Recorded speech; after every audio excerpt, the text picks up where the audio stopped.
Welcome to Glow 365 for The Mia Allman Show, presented by Official Woman of Culture. I am your host, Coach Lady Mia. I'm a certified master life coach and certified mental health counselor and practitioner who shares honest conversations on the important issues that affect men and women, and the importance of living healthy by embracing and celebrating our cultural heritage, and so much more. And now, let's get started.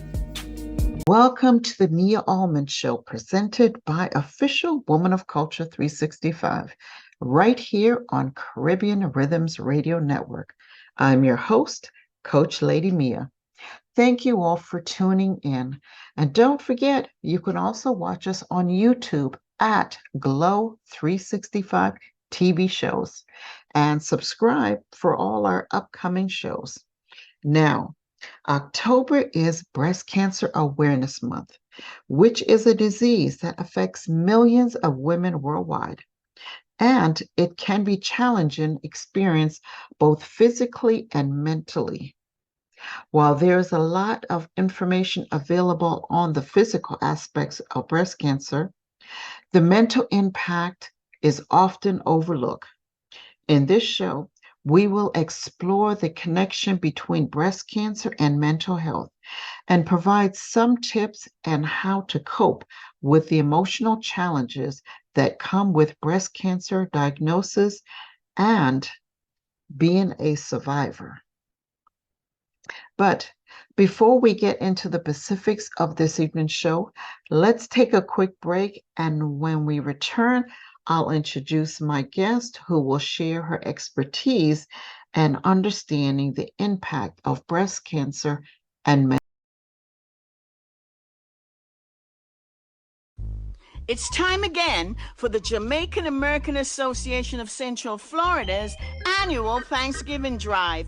Please support our effort by donating any of the non-perishable items listed on our flyer.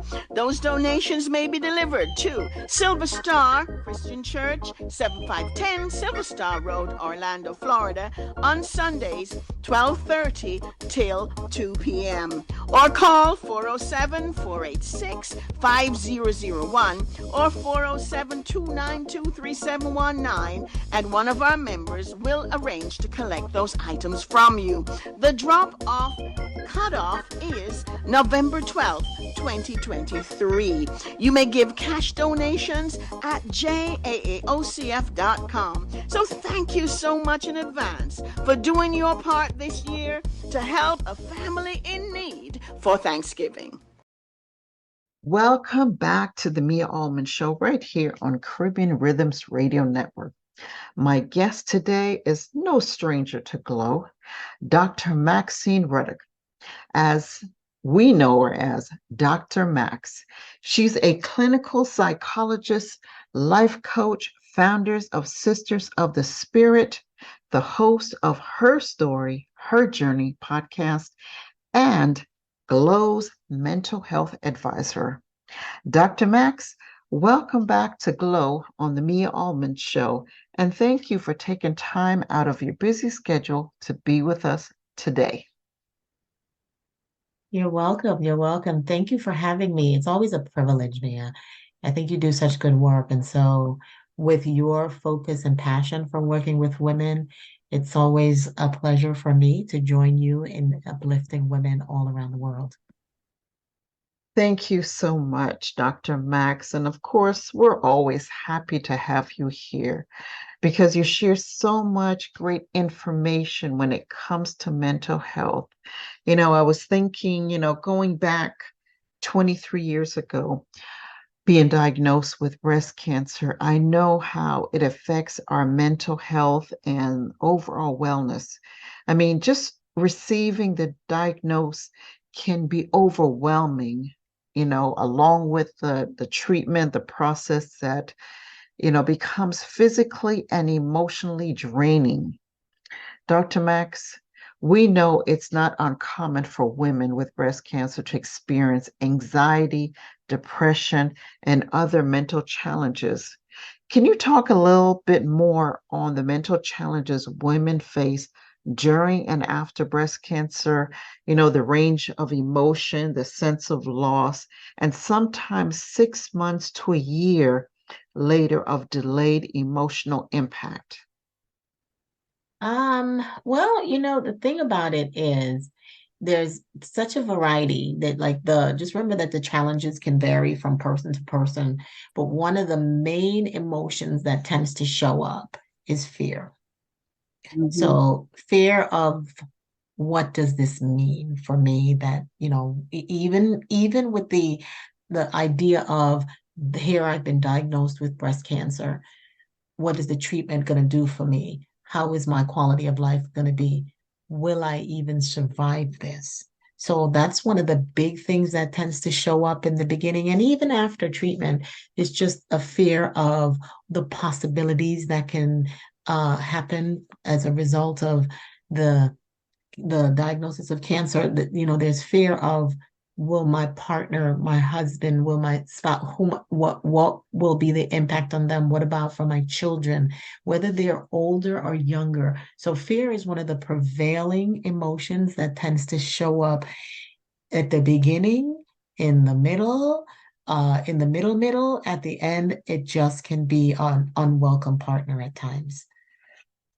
Along with the fear tends to be sometimes anxiety will show up. Again, tying in with the fear of the unknown, the concern of the unknown, the anxiety of how am I going to manage this? How's my body going to change? Am I going to be able to deal with the side effects of medications? So the anxiety, again, tied in with the fear of the unknown, of the impact, because certainly the women, once you're diagnosed, is not thinking, oh, well, this is going to bring amazing things into my life. What they do know is it's going to be a change, and what they anticipate is that the changes are going to be negative. So that can lead to a lot of anxiety too. And of course, Mia, the partner to anxiety is depression. So then the depression tends to show up. It can lead to a sense of apathy, a sense of hopelessness, a why me, even a sense of wondering if there's something that you did that you caused this. Am I being punished for this? So just a plethora of emotional, like mental challenges can show up, and they go high, they sometimes level out, and then they go back up. So it's also not just a one straight road. It's a circle, it's a ball of yarn, all the emotions that tend to show up for these women. Just to even name those three. um, Another one that can show up is post-traumatic stress disorder. Now, a lot of people may not necessarily connect that, but when one of the things that we look for in order to diagnose PTSD is the fear that you could have died from it. So that's one of the main things that show up, and just even having to relive the experiences that come along with that. And then those can result in some triggers where women start to avoid certain people, places, and things because it reminds them, it engenders again the sense of that fear and that anxiety. And so then we're starting to find that PTSD is being developed in a lot of women who've been diagnosed with breast cancer. All what you just shared, Dr. Max, it's truly rough, especially for those who struggle with being in that place of silence and having thoughts of suicide. Because I was at that point when I was going through chemo treatments. I started to have thoughts of suicide and thinking of different ways to kill myself. I couldn't take it anymore from just being sick, can't eat, feeling weak and fatigued. It sucked the life out of me. And I literally forgot and blocked out that I had children when they saw me sitting on the bathroom floor and asking, "What's wrong, Mom?" Because they didn't understand what I was going through. And I also find that, talking to other women who shared the same thoughts during their treatment and also, coping through chronic illness. So, yes, it's important to find ways to cope through these emotions and triggers. Yeah, oh, definitely. It's there. Everyone has a breaking point. What we do is we thank God if we've never had to experience that, but it's a human condition. And when you start thinking about all that's associated with the diagnosis, it's not that there's a diagnosis and you're done. This is an entire lifetime. And some women tend to see it as a life sentence, like, or even a death sentence. So that they can, sometimes feel, well, I might as well just hurry up and get this over with. At least then I can do it on my terms, right? I don't have to go Mhm. through all the other things associated with that. I don't have to suffer. If this is going to be inevitable for me, then I might as well do it the way I want to, with a sense of finality and dignity, and an avoidance of the pain and the losses and the stress and the body image things that come up. So, one of the things that we want to look for is, once a woman is diagnosed with breast cancer, we begin to wonder or at least assess for the presence of hope. There's a scripture that says, hope deferred makes the heart sick. What it also, we look at it in terms of the mental health field. We will assess for hope, because once that light goes out, that person is most likely going to start to experience suicidal thoughts. So we begin to ask them about hope, and we ask them in a way to tell us what they see of the future. If they're able to tell us that they see something positive in the future, then we know we can anchor them to that. But for the women who say, the future is completely dark, I cannot see my way through this," that's a sign right there that that woman is probably experiencing suicidal thoughts. As you spoke about fear, some of us are still seeing darkness and live in the fear of reoccurrence even after having their annual mammogram. It's torture just waiting for that results, because it's always in the back of our minds that if it comes back, can I survive it again? Or will it come back with a vengeance that this is the end for me? So, Dr. Max, what are some coping tools to help women to not focus on the ifs, but on their journey of survivorship? Well, one of the things that I think people should understand is that fear is just a real human emotion, right? It's a response to, oftentimes we look to see if it's a response to a real threat. It's when the fear becomes so pervasive that you can no longer function. You can't think about anything else. You're so overwhelmed that you almost become paralyzed by it, or then it starts to bring on a level of anxiety, or even morphs into depression, is when we're concerned about it. But of course, it makes sense on a certain level. We want to normalize, even whether it's cancer or anything else, when something threatens or is going to bring something extremely negative in your life. Of course, you're going to have that. So we don't want to wipe that away or tell women that they shouldn't feel that. What we want to say is, what do you do when that shows up for you? What do you do if that fear shows up? If it starts to morph into, then I can't go to the doctor, right? So then we look at how you're functioning. I don't want to go to the doctor because I'm being triggered. Then I might want to pay attention to whether PTSD has shown up. I don't want to go because I'm so anxious at the possibilities of what could happen in the future that I can't face it. So then I begin to avoid it. Then we want to tailor some interventions with that. But the goal is to just meet her wherever she is in the process of that fear, and to acknowledge that it's a real thing.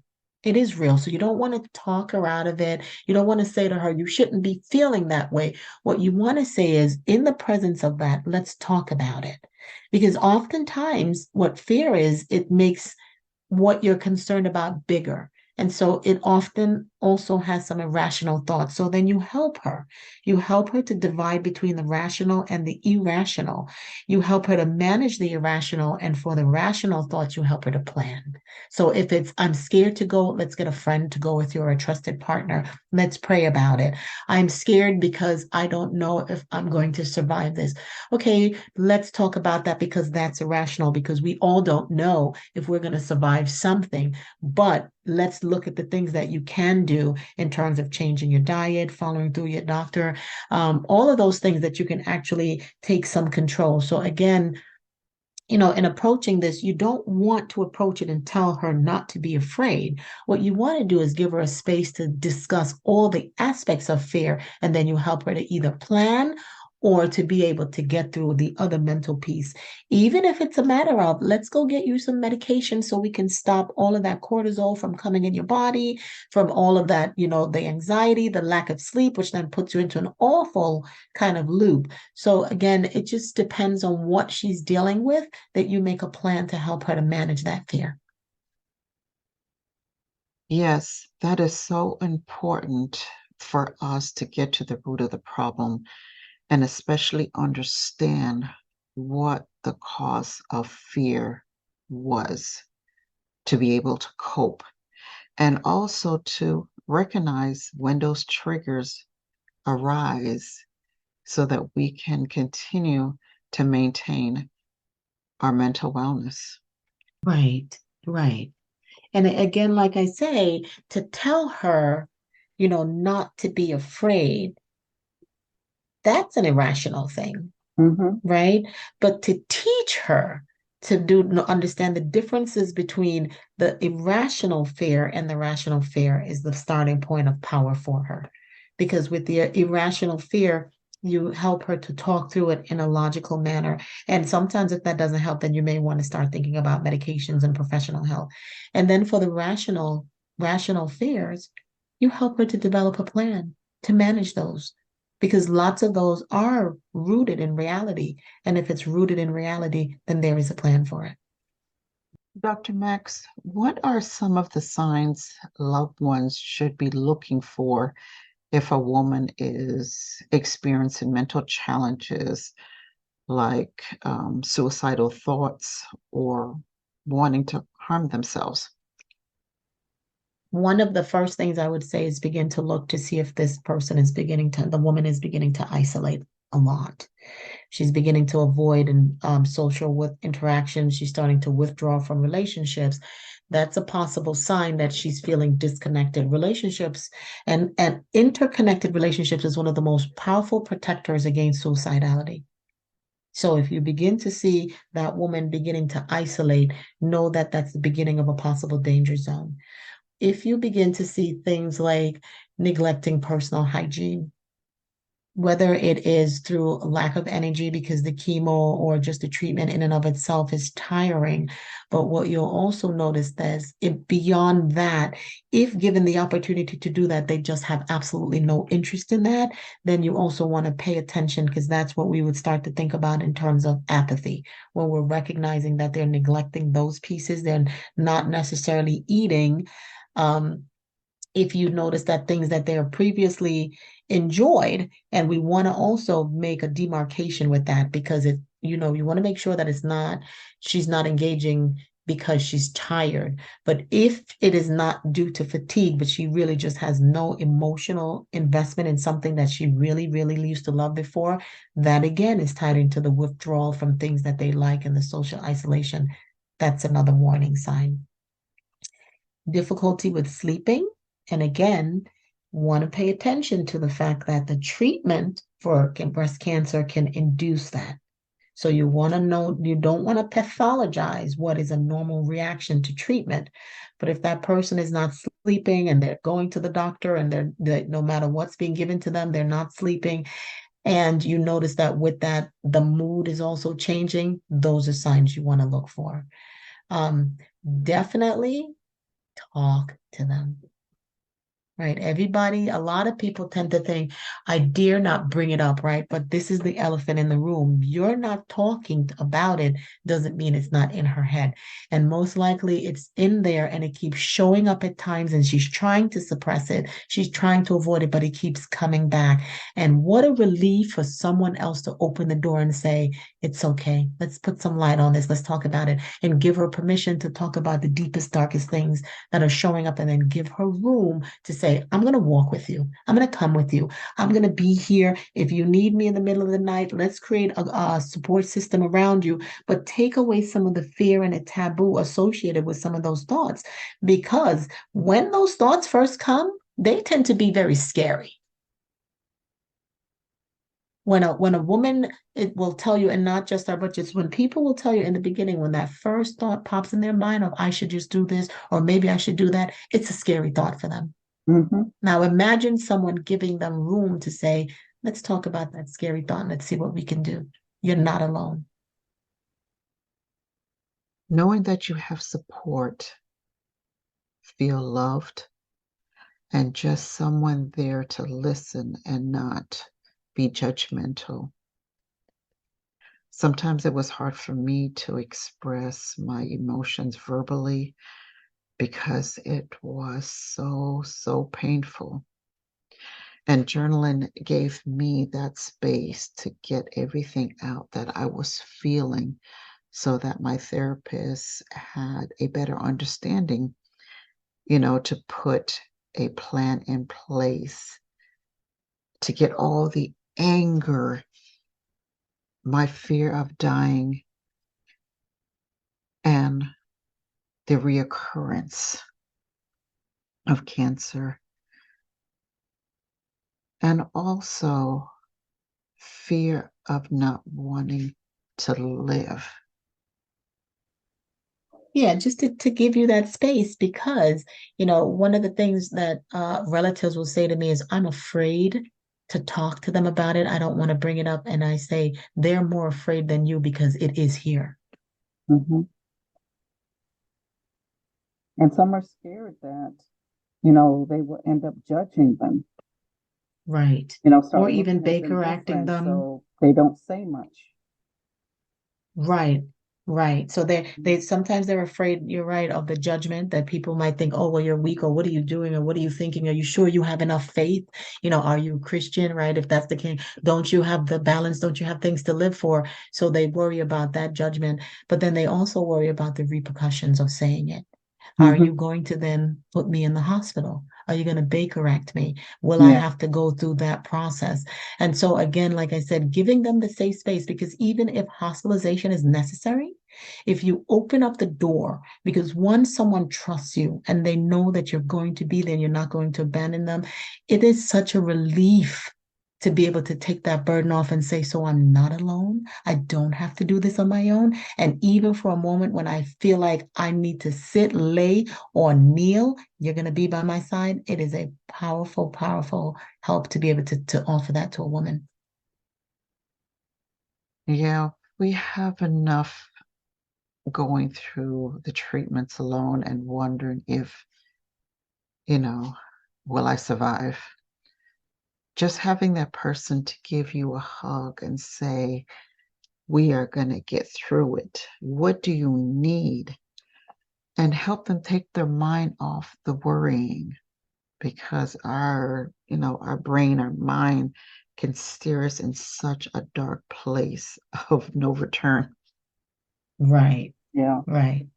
And imagine having someone who is understanding and loving, who's willing to wade into that darkness with you. Yeah. And hold the light for you. Thank you, Dr. Max. Man, this is a real deep conversation, and it's well needed for women to hear, and also our loved ones. Let's take a quick break, and when we return, we'll talk more with Dr. Max on some of the mental challenges women face with body image during and after breast cancer, along with some mental self-care practice that we definitely need. Sunshine Reggae Festival proudly presents live in concert the hitmaker, the king of dancehall, King Yellowman. Zungo, zungo, go, zungo, zen. King Yellowman. Hit him, nobody move, nobody get hurt. Along with Jamaica's songstress, Nadine Sutherland. Also performing Anthony B. Nobody want to plant the can. Little John, Propaganda, and more to be added. If you see Yellowman, The Reggae Sunshine Festival, Saturday, November 4th at the Apopka Amphitheater, 3710 Jason Dooley Parkway, Apopka, Florida. Admission early bird tickets $30. VIP early bird tickets $75. For more info, call 407-810-6435 and follow at Caribbean American Passport. I think I know what's coming. Sponsored by Caribbean American Passport News Magazine and Caribbean Sunshine Bakery. This is a family-friendly festival. Sounds reasonable. Ladies and gentlemen, Christmas bells are ringing, and the Jamaican American Association would like to invite you to our annual Christmas celebration on December 16th, 2023, from 6:30 till 11:30 at the Church of the Messiah, 241 Main Street, Winter Garden, Florida, 34787. Tickets are available at $60 for adults and $30 for children, 12 and under. Call 407-486-5001, 407-276-3685, or 407-292-3719 to get your tickets and information. Visit our website, jaaocf.com, to learn more about us. We look forward to celebrating Christmas with you this year. Welcome back to the Me Almond Show right here on Caribbean Rhythms Radio Network. My guest today, if you just joined us, is Dr. Max, and we are discussing some of the mental challenges women face during and after breast cancer. Dr. Max, another thing I want to talk about, which is a big issue with women's body image, especially when they have lost their hair, breast, that they become self-conscious about their appearance and feel less of a woman with their partner. They don't feel sexy anymore. They stop loving who they are. And when they look in the mirror, they don't like the person they see. Because again, I also experienced that myself. What advice would you give a woman who is going through that back to gaining self-acceptance and self-love? Well, one of the things that I suggest, and that it can happen through breast cancer, or just maybe you get in an accident, you're disfigured. Sometimes it's maybe something else that shows up and you're disabled. Anything that makes a sudden change, especially when it's not something that you voluntarily want, can impact your self-identity and can lead to body image issues. And so one of the things that we do with that is actually start to teach them to redirect their concept of whatever that was. So if your concept of a woman is that I should have two breasts, then we go into that and we talk about let's teach you how to expand that concept of womanhood for you.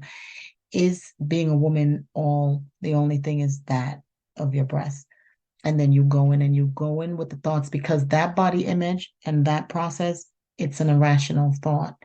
And those irrational thoughts are based in emotions. And so you kind of go in and you help them to steady those emotions, and you begin to help them to day by day to have the opposite of that irrational thought. I'm no longer beautiful. Let's talk about what the definition of beauty is. What does that look like? We love to tie in all the different people they love because we want to talk about all the differences in those people. Does that difference mean that that woman is not beautiful for you? And you begin to help them to kind of redirect the thoughts and the definitions that they have of whatever it is that they're struggling with.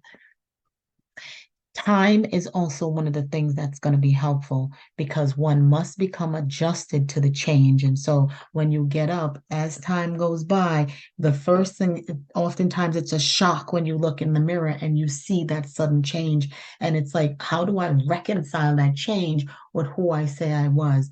But across time, as you begin to look at that mirror and to remind yourself, that was only a piece of it. Here is all the rest of me that exists, and here is what beauty looks like. If you begin to do that with them over and over and over, eventually they begin to have somewhat of a change. Now, it can actually, body dysmorphia is what we would call it, can develop. If it starts to go over into that clinical area, then yeah, we need to bring mental health in. Yes, as you mentioned, no matter what a woman goes through, whether if it's breast cancer or a type of chronic illness or trauma, we hide behind this thing I call the hidden mask to not show the pain as a defense mechanism to protect ourselves from talking about the hidden fear, the anxiety, the vulnerability, depression, anger, feeling less of a woman, being embarrassed, ashamed, and the insecurities of our body because it's no longer normal or looks like it was before. So we're unable to accept our true self and that true beauty within us. Well, another thing that helps too, Mia, is consuming things that gives you a different definition of beauty, right? So we develop our self-image by a lot of what we consume. Marketing and media and things like that create a predefined concept of beauty. And if you are not within that, you can often fall in the trap of thinking, well, then if I'm not that, I'm not beautiful. But what I love about how we've been moving forward in the world is we're beginning to broaden that definition of beauty. So, of course, then what you want to do is take the woman, whatever it is that's impacting her, and begin to direct her attention to non-traditional or the differences that are showing up and the way people will show you that it's beautiful, and to kind of teach them how to conceptualize and to see that and to visualize it and to speak it. And again, that's a mind frame thing. And so if you can start to put that and keep it enough, because consistency is also important. If you're consistently looking at beauty and opening up the concept of it, then you have a better chance of being able to then look at yourself within your differences, love on it, and eventually one day also call that beauty. Dr. Max, one of the things that helped me to cope with my body image challenges was one day I put sticky notes on my bathroom mirror and had words of affirmation like, you're beautiful, I'm worthy, I'm enough, I love me regardless of my flaws. And even saying, cancer is a disease, not who I am. And I started removing them one by one till they were all gone. I began to love myself all over again. It was such a good feeling. I felt so empowered to get me back. And that's the feeling I want for women. Yes, we go through female challenges and sometimes we lose ourselves and our self-love. But if we look beyond all the flaws, we can see that true beauty from within. Ladies, it's an amazing feeling inside out. Mm-hmm. Mm-hmm. And it's teaching them, because again, if it was all wrapped up and bound up in this particular image in the mirror and that image has changed, then the goal is to teach you to love this new image in the mirror. Mm-hmm. And what you did is amazing, because again, what it is all of that is coming from your mental image of that. So if you can begin to do the things that will change the mental image, again, begin to consume material that shows you a broader definition of beauty, that shows you beauty as you are, whether you're tall, short, light, dark, laughing loud, not, but to be able to look at that and define that as beauty stepping outside that narrow scope, that narrow box that society tends to say is beautiful, and then begin to look at it. Even just going into the Bible and looking at the words of love that are written over you without talking about, well, this is your breast or this. It talks about the beauty of you, of your spirit, of the kindness, of the love, and then begin to bathe yourself with those particular words, building your image and your identity in something that's bigger than what you look like physically is one of the most powerful things you can do. Then nothing this world does and nothing this world says about you will change that, because that is unshakable beauty. Yeah. Yes, Dr. Max, I love that unshakable beauty. Wow, that is definitely a powerful word. And it's also important to surround ourselves around positive people to uplift you when times are rough and not so good. Just like we do spring cleaning, sometimes, we have to do the same things, with the negative people in our lives because we allow them to become our dumping ground. That old saying, misery love company. And sometimes, I had some friends in the past that, you know, I had to tell them, call me back when you got some positivity in your life because that negativity, I don't have no space or time for it. Right, right, right, right, right. And that's true. Again, as you surround yourself with people who, because then, the Bible does say iron sharpens iron, right? So surround yourself with people who have a broader, more holistic concept of what this walk in life is, including what we consider beauty. When I look at people, I seek the spirit. I want to see the joy that's flowing from inside of you.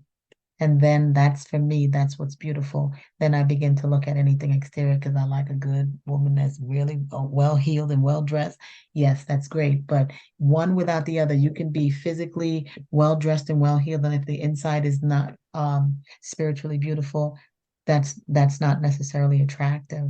So again, it is to step outside of the narrow scope of the definition of beauty, but also marry that with time, right? Because you're used to seeing one image in the mirror for years, and that also can impact your concept of self.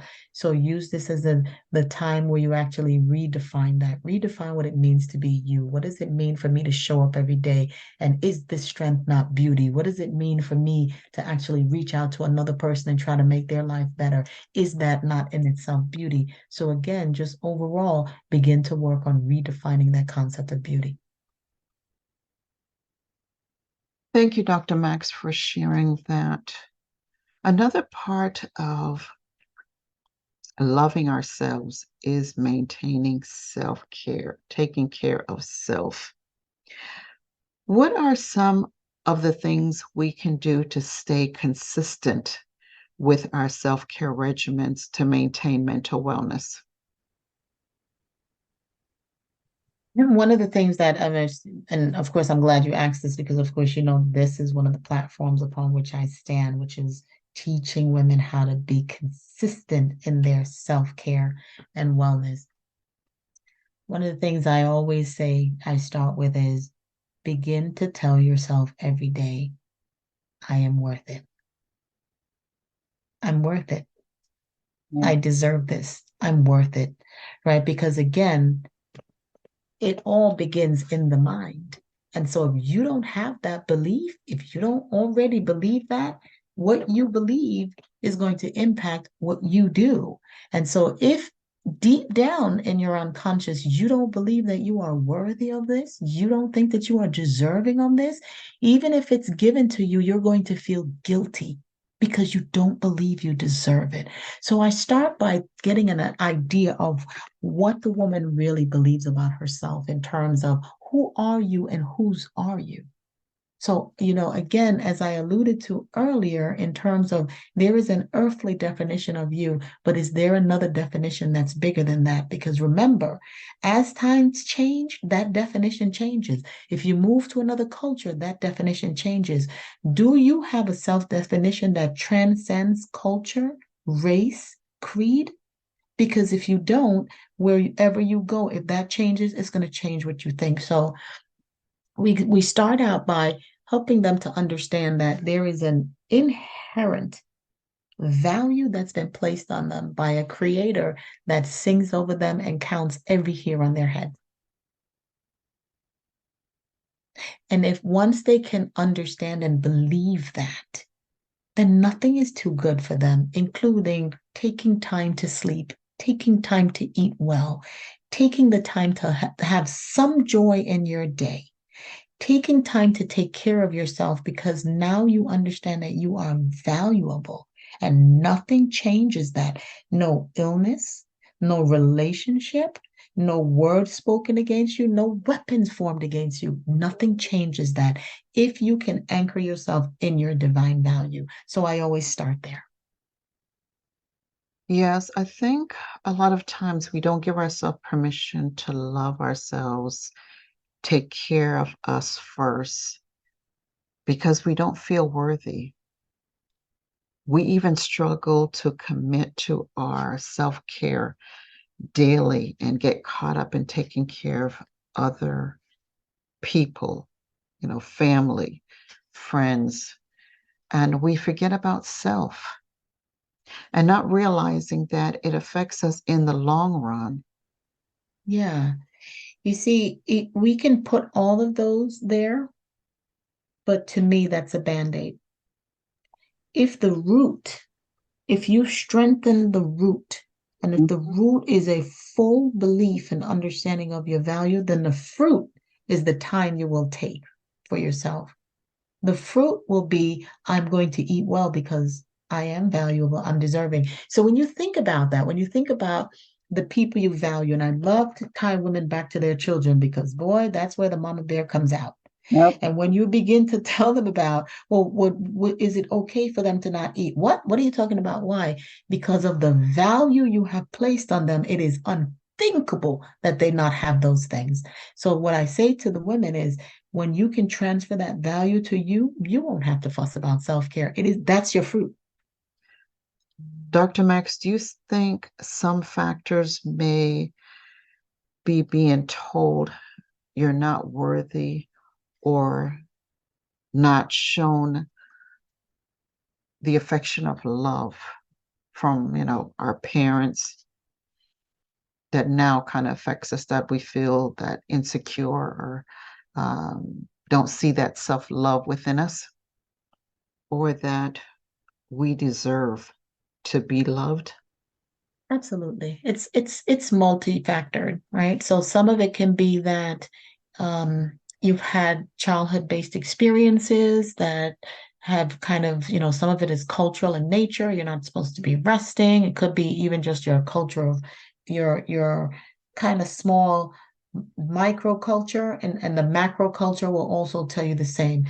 But it can also be that when you're an adult and you can get in a relationship, and that relationship is with someone who does not value you, and bit by bit it begins to wear away at your self-esteem, and you then begin to believe the lies that you are not deserving. So it could be something that's anchored in childhood, and it could be something that's anchored in adulthood. But at the end of the day, either whether it's through childhood or adulthood, the end result is that those experiences has lied to you and told you that you are not deserving, that you're supposed to be working all the time and you're supposed to sacrifice all the time. And sometimes it's even rooted in our belief system in the church, right? You're supposed to serve on every committee. You're supposed to give. You're supposed to, the Lord says, give until you can, your sacrifice. I always bring him back and say, then why was Jesus often found on his own praying? Because he knew. He knew that unless he took care of that foundation, the healing that was necessary to pour out in those people would not come to be. And he even modeled that for the disciples when they came back after casting out the demon. They were like, even the demons, Lord. He looked at them and simply said, come away with me and rest. So he was modeling and teaching them that the foundation, because what does he say? You cannot pour clean water from a dirty cistern. So until we begin to understand that we are important and that everything we touch is based on how well we love ourselves, not a selfish love, that's different. And I think that's what sometimes people get confused with, because they think, oh, well, if I'm doing that, I'm being selfish. And then, of course, you have a variety of things that tends to reinforce that. But no, that's not true. It's a foundational love. It's a love that actually honors the one who made you, because when you're not taking care of yourself, you're actually abusing his creation. Yes, self-love is so important, and taking care of our body as a temple by eating the right foods, maintaining mental and physical wellness, and again, having that support that our partner understands what we are going through, even when we don't feel like being intimate or sexy at that time. And we just want to be held and feel loved and beautiful. At times, men don't understand what a woman goes through. And if there is no understanding, it definitely puts a strain on a relationship that may end up in divorce. Oh, absolutely, because of the stress on the relationship and the changes. Yeah. So, the one thing that I'm going to come back to again, it's the pillar for me, that self-care must be practiced by everyone and not just the woman who's been diagnosed with breast cancer. Again, Family. the whole family, because the whole family has been impacted. And Yeah. how can you possibly support her if you're not healthy? Yeah. Right? So then you're going to pour out onto her your sadness, your anger, your irritability, your lack of compassion, because when we're tired and we're overwhelmed, compassion tends to try to run through the window. So again, if you begin to recognize the need to care for yourself so you can care for her, or help to even encourage her to care for herself, you will not be able to do that unless you understand that you have to be balanced too. So one of the first things we do is we kind of look at the family that's being impacted and say, how does everyone get their emotional, spiritual, physical needs met? Because when you're full, you're going to pour out into her anyway. So how do we do that? And we begin to create an individual plan and then a family-based plan. Yes, having a individual and family plan is so important, because if someone gets diagnosed with an illness, it does affect the whole family. A family support system has to be in place so that there's no stress on her and the family, along with coming together and supporting each other mentally, physically, and spiritually. Let's take a quick break. And when we come back, we'll talk more with Dr. Max about her podcast, her story, her journey, that gives so many women the opportunity to share their story of overcoming. Ladies and gentlemen, Christmas bells are ringing, and the Jamaican American Association would like to invite you to our annual Christmas celebration on December 16th, 2023, from 6:30 till 11:30 at the Church of the Messiah, 241 Main Street, Winter Garden, Florida, 34787. Tickets are available at $60 for adults and $30 for children, 12 and under. Call 407-486-5001, 407-276-3685, or 407-292-3719 to get your tickets and information. Visit our website, jaaocf.com, to learn more about us. We look forward to celebrating Christmas with you this year. Hey, it's your girl, Coach Lady Mia, host of The Mia Allman Show, presented by Official Woman of Culture 365 and executive producer of Glow 365 TV and radio shows. As a certified master life coach and certified in other areas of mental health counselor and practitioner, self-care and boundary settings, health and nutrition, and as a wellness advocate, I share honest conversations with individuals on various topics that affect men, women, mentally, physically, and spiritually, to celebrating our cultural heritage. So join me every first and fourth Thursday right here on Caribbean Rhythms Radio, online at crrfm.com, and also on YouTube at Glow 365 TV shows at 7 p.m. Eastern Time. You can also follow me on Facebook and Instagram at Glow 365 TV show. So tell a friend to tell their friends and join in on the conversation to find your power of glow that equals our greater level of wellness within the mind, body, and soul. Show right here on Caribbean Rhythms Radio Network.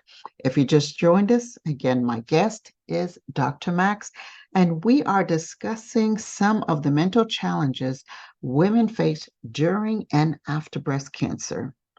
Before we went to the break, Dr. Max shared so much valuable information on the effects of body image women face during and after breast cancer treatment, and the importance of prioritizing our mental self-care regimen that can help individuals improve their overall well-being, enhance treatment outcomes, and reduce the risk of adverse mental health outcomes.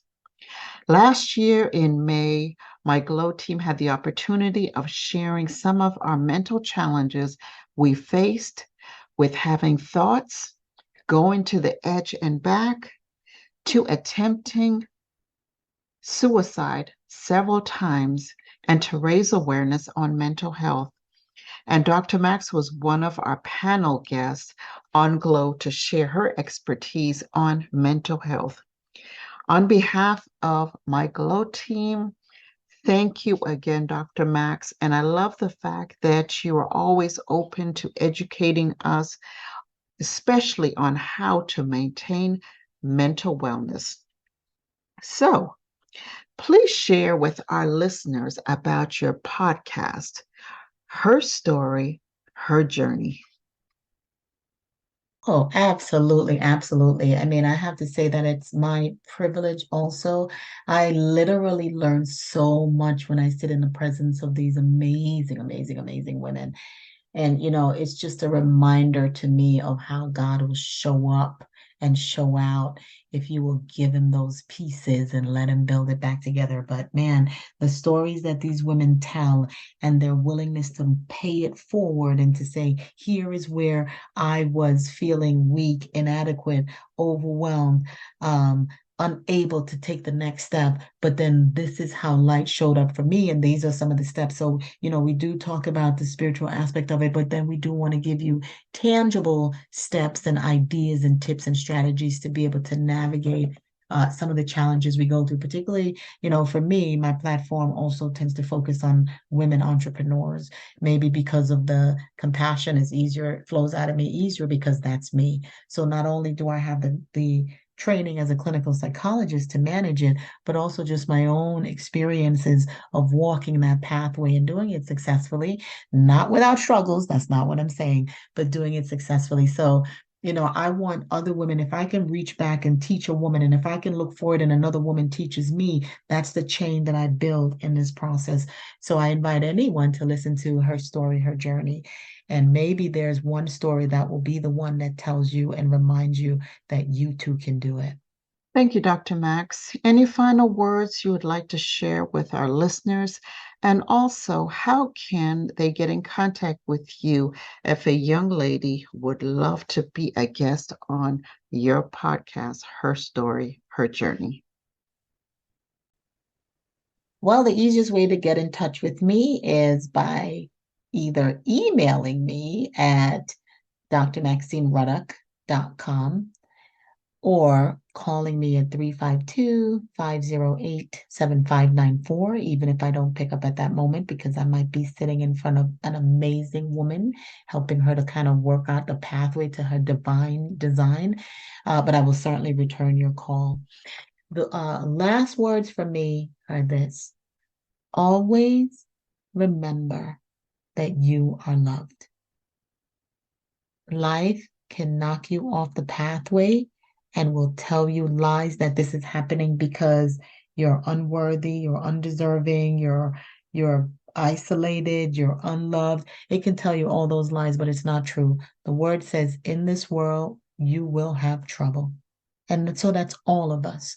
So just know that you're not alone. We're all struggling with something. But one of the things is if you remember to reach out your hand, sometimes even in the darkness when you can't see, there's another hand waiting for you. And don't give up. If you reach out to one person and that person doesn't respond, this is a planet of billions of people. There's someone on this planet that absolutely loves you and is willing to help you. So just remember that social isolation is one of the things that once you're off on your own, then those thoughts can come in and they don't have to be real, but they will keep coming in because you're by yourself and there's no one for you to bounce it off. They can become real in your head. So just always reach out and then talk to people and tell them that you need something. You never know who knows who or who knows what, but always just do your best to try to avoid that social isolation. Reach out if you need help. Dr. Max, thank you so much for being a guest today and giving.